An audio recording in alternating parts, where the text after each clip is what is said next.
जगदीश हरे स्वामी जय जगदीश हरे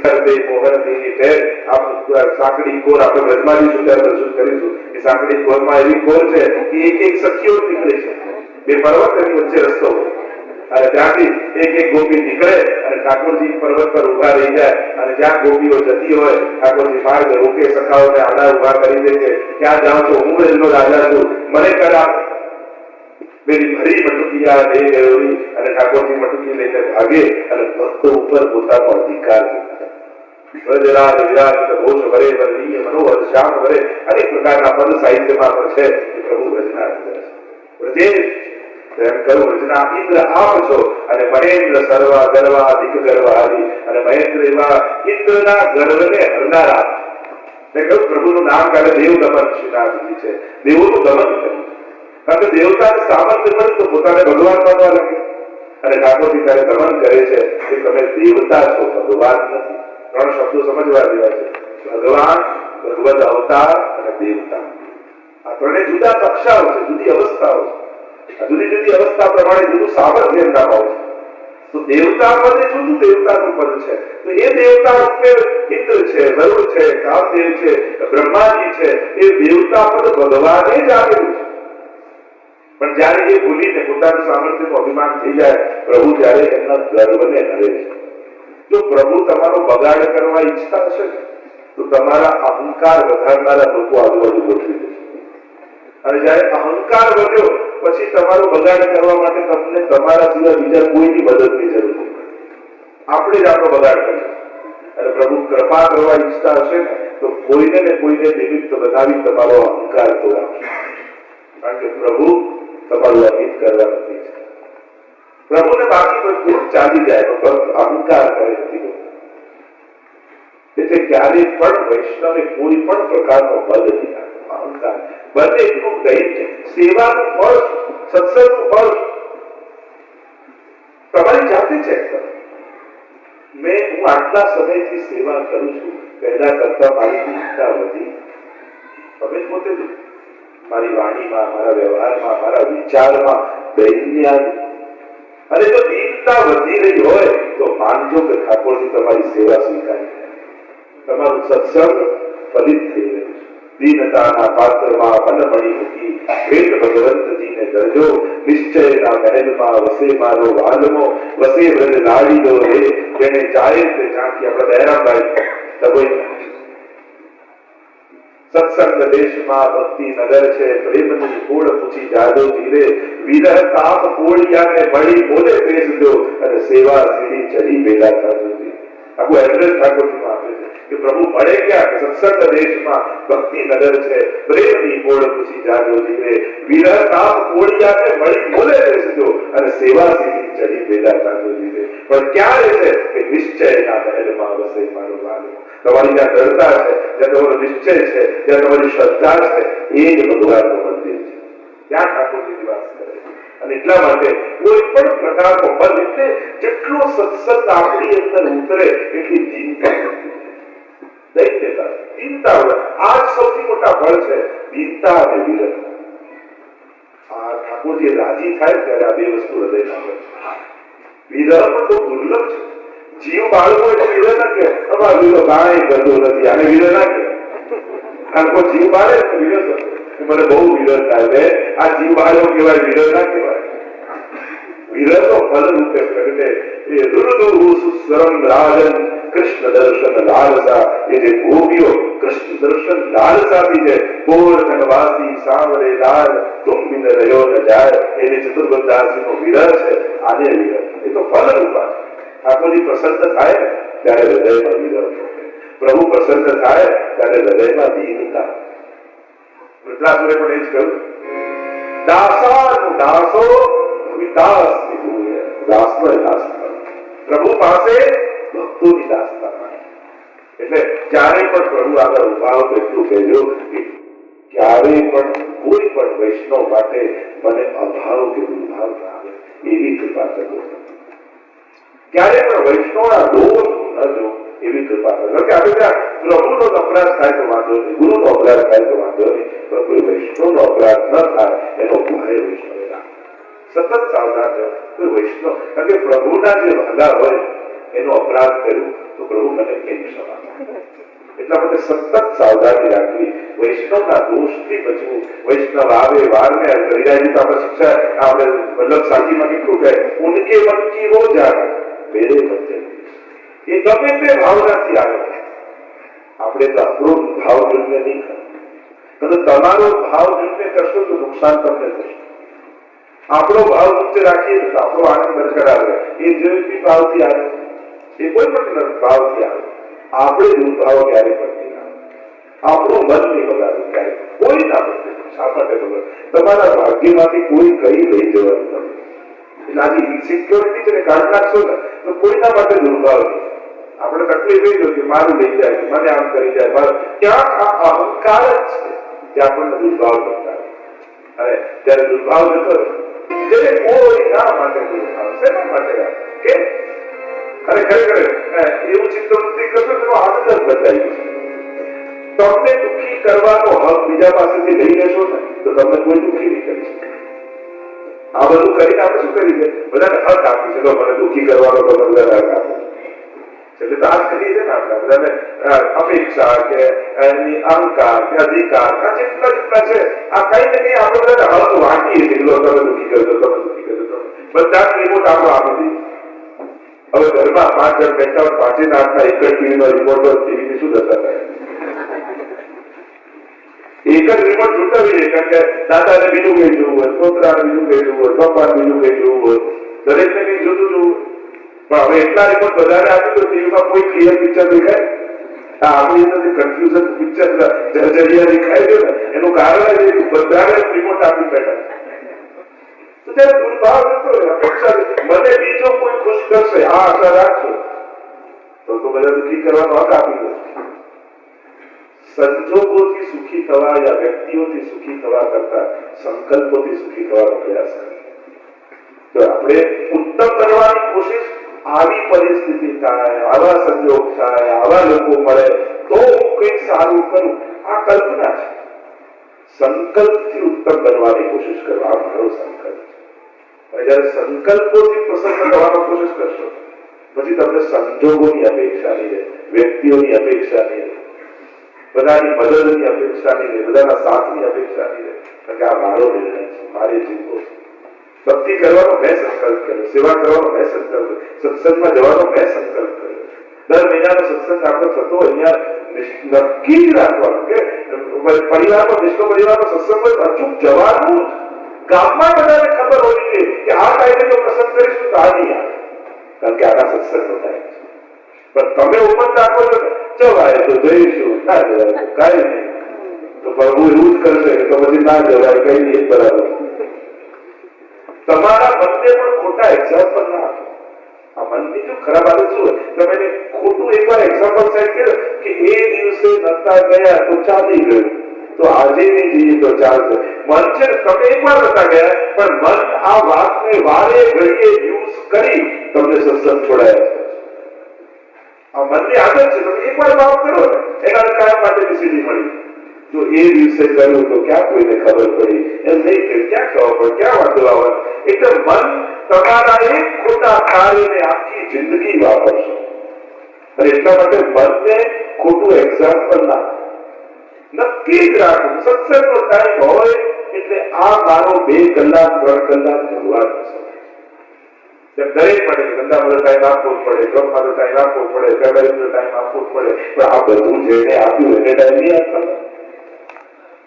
બધાને ટાઈમ આપવો પડે પણ જેને આ બધું આપ્યું છે એની પાસે એના માટે મારી પાસે સમય છે. બીજા કોઈ પાસે સમય હોય ના હોય પણ વૈષ્ણવ પાસે તો સમય છે.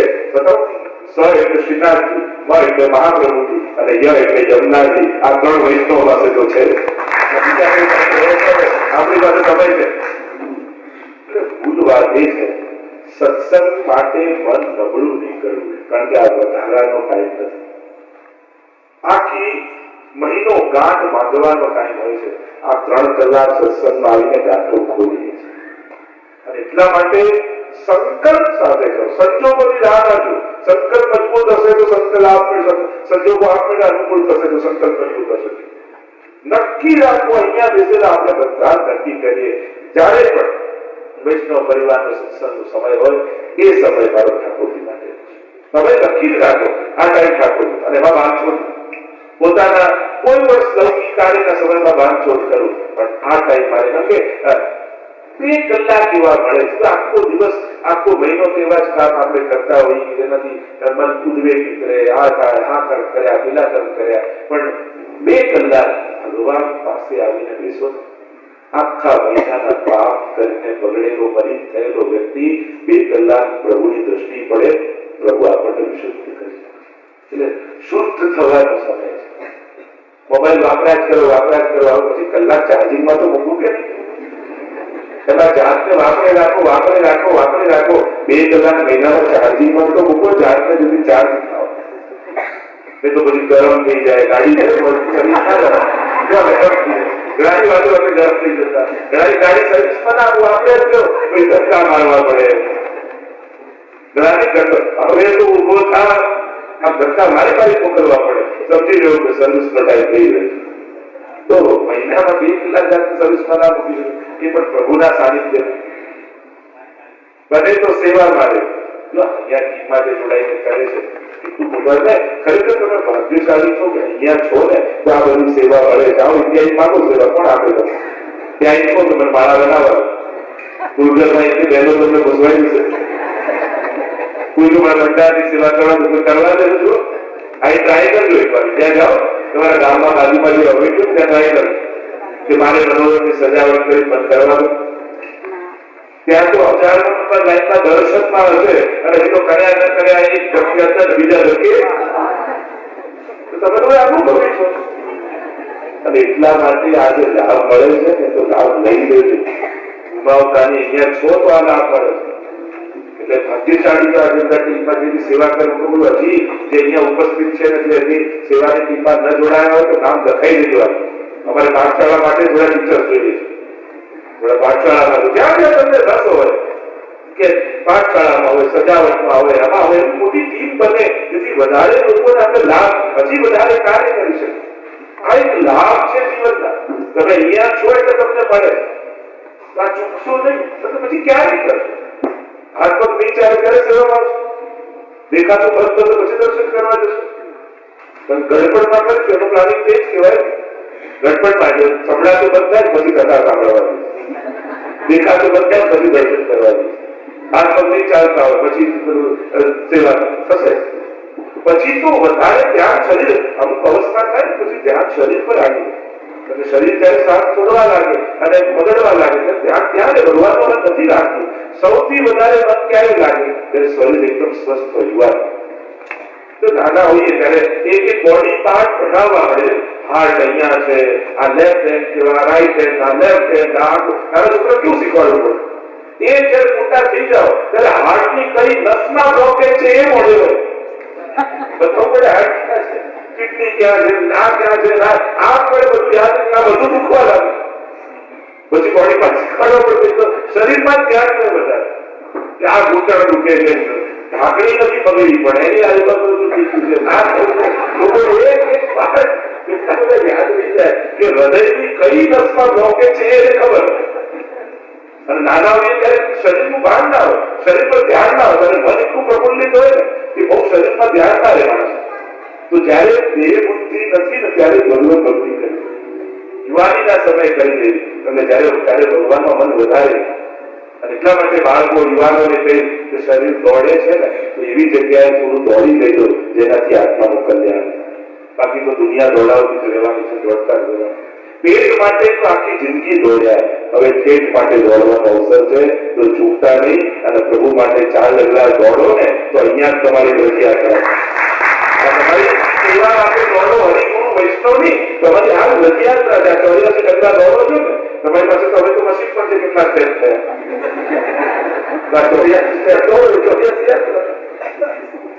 મને આપી દીધું છે આગળ ચાલવા કામ લાગે, મેં કીધું અમારે તો દોડાદોડી ચાલુ જ છે.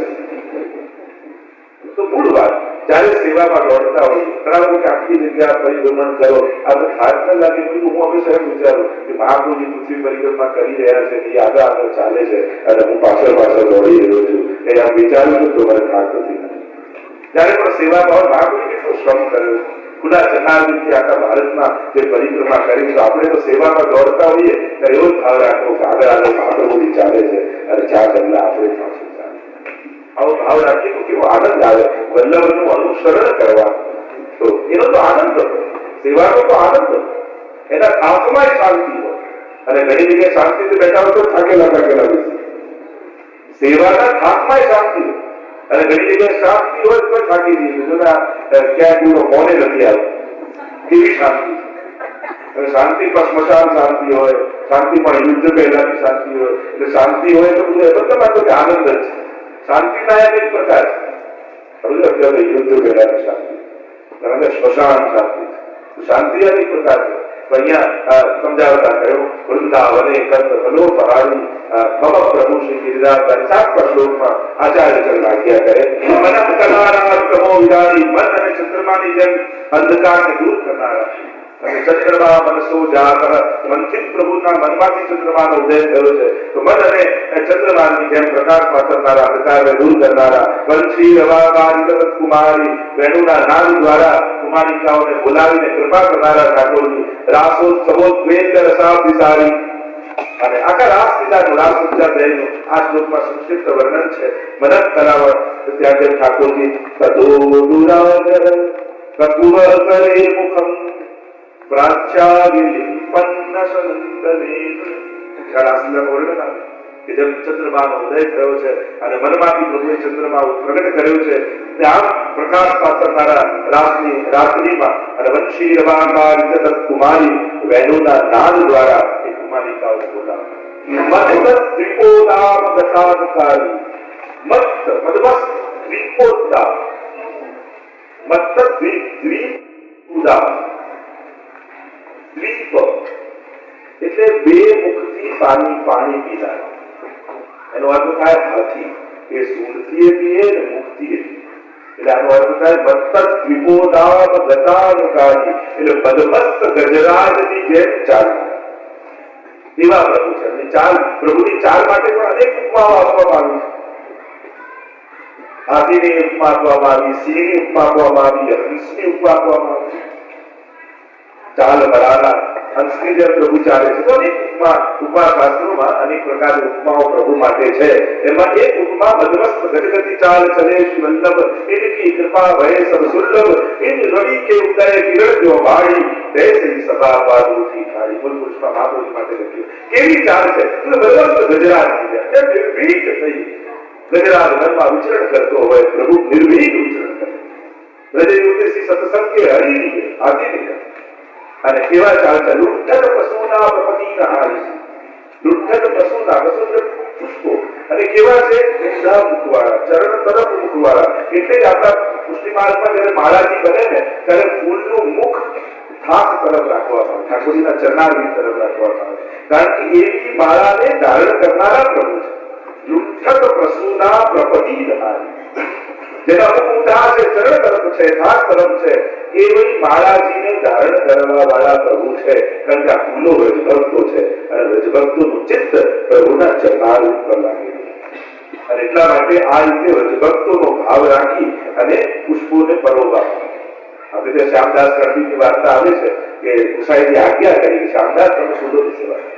ફૂલોની સેવા કરતા પૂછ્યું કે જેના સેવાનો ભાવ આપ કહો તો સેવાનો આનંદ વધી જાય. ત્યારે ગુસાઈજીએ કહ્યું કે આ ફૂલો બીજું કઈ નહીં પણ સાક્ષાત રજભક્તોનું સ્વરૂપ છે. આ રજભક્તોનો તમે ઠાકોરજી સાથે સમાગમ કરાવો. અને જયારે ફૂલની માળા બનાવતા હતા અને સોઈ ઘોસતા હતા ત્યારે એમને થયું કે ફૂલો તો રજભક્તોનું સ્વરૂપ, પછી એમને સોઈ કેમ મોકલ. એટલે ફરી ગુસાઈજી પાસે આવીને વિનંતી કરી જયરાજ ફૂલો તો રજભક્તો છે એને સોઈ કેમ મોકલ. ત્યારે ગુસાઈજીએ કહ્યું કે અહીંયા તો બધું ભાવાત્મક છે. જો ફૂલો રજભક્ત છે તો સોઈ નથી પણ એમના હૃદયમાં મળતી પ્રભુ સંબંધની વધાઈ છે.